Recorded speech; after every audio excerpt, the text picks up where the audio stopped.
सकाळच्या चहामध्ये काहीतरी कुरकुरीत स्नॅक्स बनवायचा जर तुम्ही विचार करत असाल तर आजची रेसिपी खास तुमच्यासाठी आहे। कारण का तुम्ही पाहू शकता मस्तपैकी थोड्याशा गोड अशा कुरकुरीत मस्तपैकी कडाकणी तयार केलेल्या आहेत। आता मी ना तुम्हाला तोडून सुद्धा दाखवते।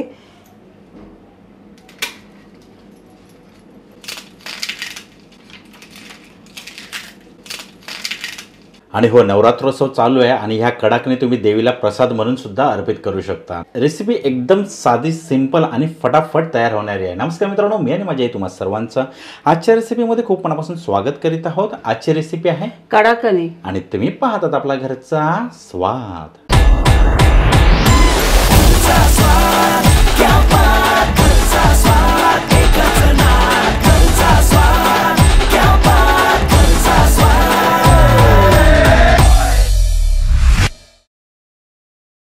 तर पाहूयात आजच्या रेसिपीसाठी आपल्याजवळ नेमकं काय काय साहित्य आहे ते। इथे मी दूध घेतलेलं आहे आणि पहिल्यांदा मी गरम करून थंड करून घेतलेला आहे। त्यानंतर मैदा, बारीक रवा आणि इथे मी साखर आहे ना ती बारीक मिक्सरमध्ये मी दरदरीत करून घेतलेली आहे। आणि हे मोहनासाठी तेल आणि चवीनुसार मीठ। तुम्हाला सर्व साहित्यांचे प्रमाण आपल्या डिस्क्रिप्शन बॉक्समध्ये पाहायला मिळेल। आता पटकन आपण कृतीला सुरुवात करूया। चला, पहिल्यांदा आपण ना हे दूध घेऊया आणि ह्यामध्ये आपण ही पिठी साखर तयार केलेली आहे ना ती विरघळून घेऊया। आता तुम्हाला कितपत गोड पाहिजे तेवढी आपल्याला साखर घालायची आहे आणि जास्ती पण आपल्याला साखर नाही घालायची आहे। जास्तीची साखर घातली ना तर आपल्या या पुऱ्या आहेत ना ते विरघळून जातील, तर आपल्याला थोडीशीच घालायची आहे।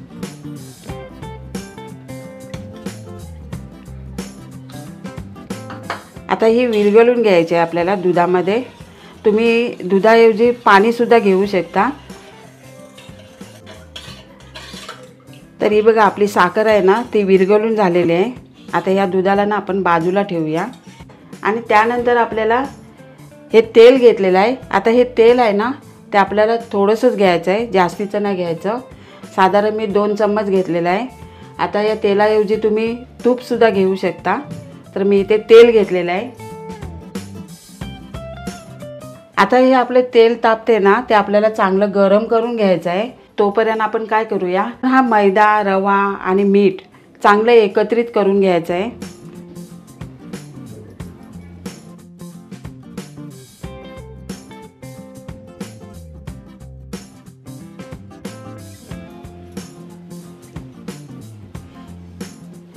तर आता आपला रवा, मैदा, मीठ आणि हे एकत्र झालेलं आहे। तर आता आपण काय करूया, हे तेल गरम केलेलं आहे। अगदीच धूर येईपर्यंत नाही ना आपल्याला करायचं आहे, एकदम धूर येस तोपर्यंत नाही करायचं।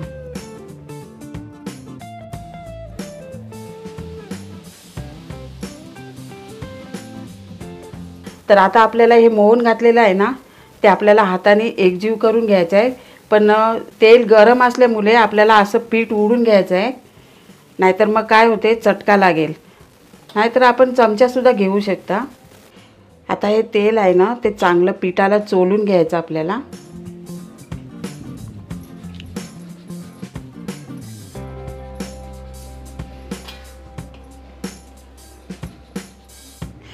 आता हे पीठ आहे ना चांगलं एकजीव झालेलं आहे। तर आता आपण काय करूया, थोडं थोडं दूध घालून आपल्याला हे घट्टसर मळून घ्यायचं आहे।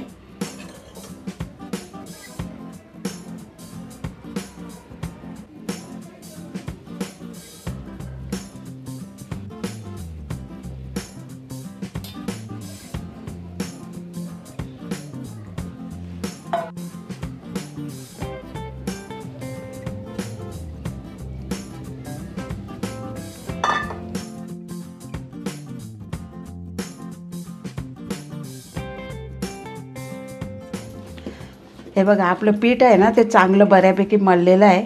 आता काय करूया, याला झाकून ठेवूया आणि 10-15 मिनिटांसाठी मुरवत ठेवूया।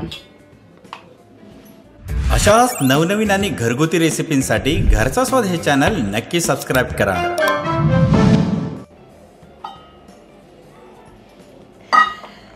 चला, आता आपलं हे पीठ चांगलं मुरलेलं आहे। आता याच्या पुऱ्या लाटून घेऊया, थोडंसं असा भार देऊन मळून घेऊया।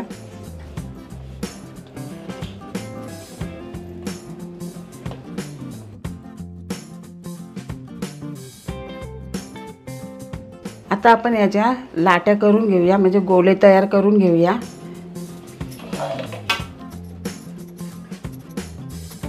आता आपण जेवढी आपल्याला पुरी लाटायची आहे तेवढेच आपल्याला गोळे तयार करून घ्यायचे आहेत.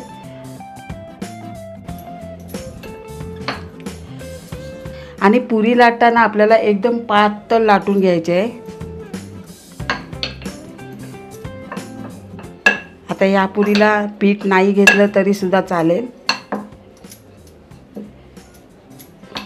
आता एका झाकणाच्या साहाय्याने आपण कट करून घेऊया, म्हणजे एकसारखी पुरी मिळेल.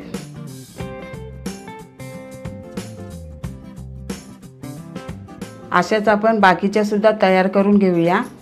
तर या बघा मी सर्व कडाकणीच्या पुऱ्या तयार करून घेतलेल्या आहेत. आता यांना तळून घेऊया आपण. आता आपलं तेल सुद्धा तापलेलं आहे.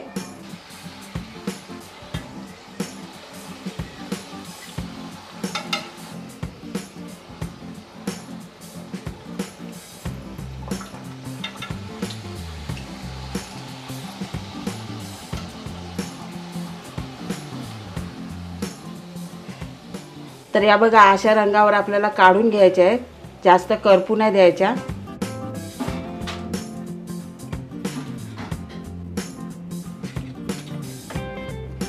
या बघा आपल्या सर्व कडाकण्या तयार झालेल्या आहेत आणि मस्त कुरकुरीत सुद्धा झालेल्या आहेत. आता मी ना तुम्हाला तोडून सुद्धा दाखवते.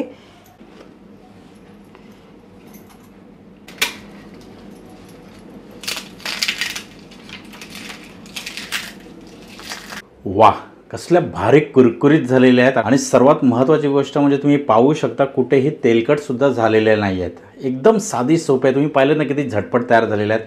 आता तुम्ही सुद्धा ही रेसिपी आपल्या घरी नक्की ट्राय करा. नवरात्रोत्सव तर चालूच आहे, पण काही दिवसावरती दिवाळी सुद्धा आहे. तर या दिवाळीमध्ये तुम्ही फराळ म्हणून सुद्धा हा स्नॅक नक्की ट्राय करू शकता. रेसिपी आवडली असेल तर व्हिडिओला लाईक करायचं, शेअर करायचं आणि जर तुम्ही आपल्या चॅनलवरती नवीन असाल तर पटकन चॅनलला सबस्क्राईब करून घ्या आणि बाजूची बेल आयकॉन प्रेस करायला विसरू नका, कारण अशाच मस्त की छान छान साधा सोप्या रेसिपीज खास तुमच्यासाठी या चॅनलवरती येत असतात. चला मित्रांनो, अशीच एक नवीन रेसिपी घेऊन पुढच्या येत्या व्हिडिओमध्ये आपण लवकरच भेटणार आहोत. वेळ काढून आजच्या रेसिपीचा हा व्हिडिओ पाहिल्याबद्दल थँक्यू.